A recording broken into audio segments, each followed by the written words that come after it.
du Sud.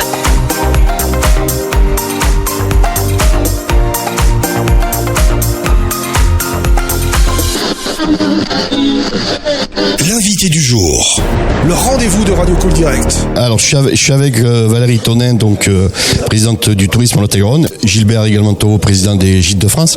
Donc là on sort d'une conférence de presse sur le Tour de France, donc ça va être un gros événement en matière touristique pour le Lot-et-Garonne, pour le tourisme. Effectivement, le passage du Tour de France avec deux points étapes, une arrivée, un départ, met complètement le département du Lot-et-Garonne en avant. Nous allons travailler sur cette image et surtout essayer de capitaliser pour faire découvrir notre département, notre patrimoine, nos paysages et nos attractivités pour pouvoir essayer de fidéliser les gens qui regarderont ces belles images à la télévision ou qui seront présents sur les bords de route pour accompagner les coureurs.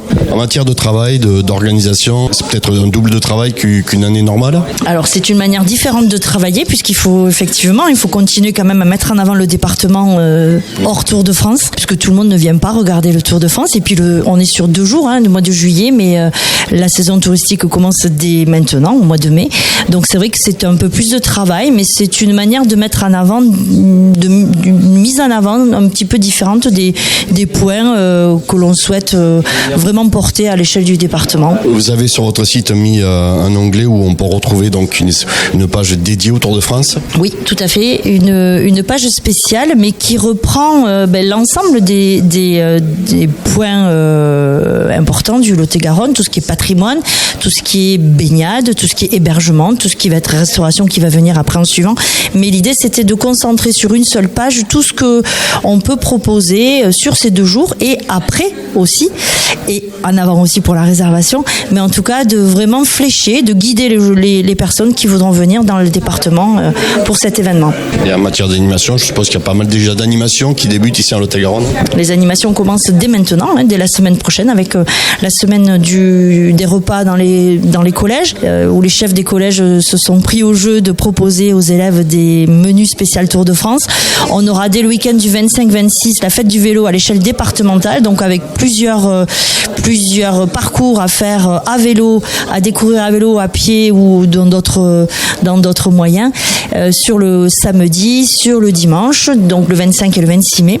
Il suffit de regarder le site, vous retrouverez les animations.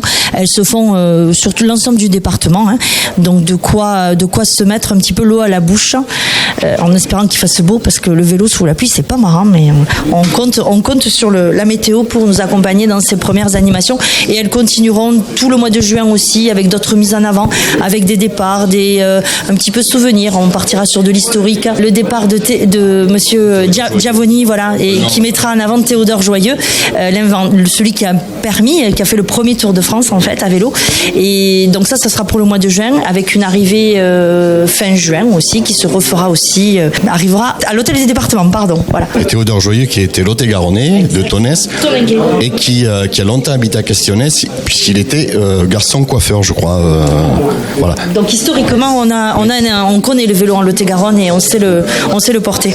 Merci Valérie.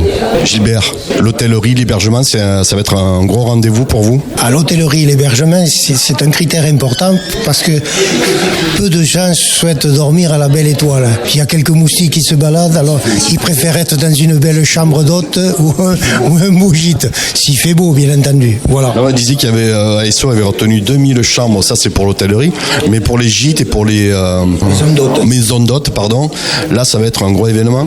Alors je pense, oui, effectivement, en premier lieu, l'hôtellerie a été prisée totalement, il n'y a aucun souci, et là aussi ils ont fait un gros effort parce qu'il y a eu de la restauration de la mise aux normes, dont ils peuvent recevoir l'ensemble des équipes du Tour de France.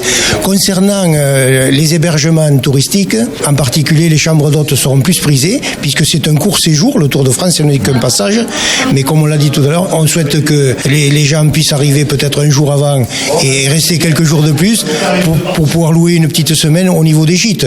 Mais particulièrement, je pense que ça portera ses fruits, surtout l'année après, si nous avons la chance d'avoir un petit peu de soleil, de de manière qu'on voie toute cette partie patrimoniale qui existe dans notre département. Ça ne peut être que positif. Et je remercie particulièrement le conseil départemental avec le comité touristique auquel j'adhère, qui met tout en œuvre pour la réussite de cet événement. Du coup, les adhérents Gîtes de France, alors vous les avez mis à contribution, vous avez fait des réunions, vous allez en parler de cet événement ou pas? Effectivement, nous avons informé les adhérents, ne serait-ce que déjà par l'Assemblée Générale que nous avons eue le 18 avril, mais voilà, on n'attend plus que ces personnes frappent à la porte. Cool Direct, priorité à la parole.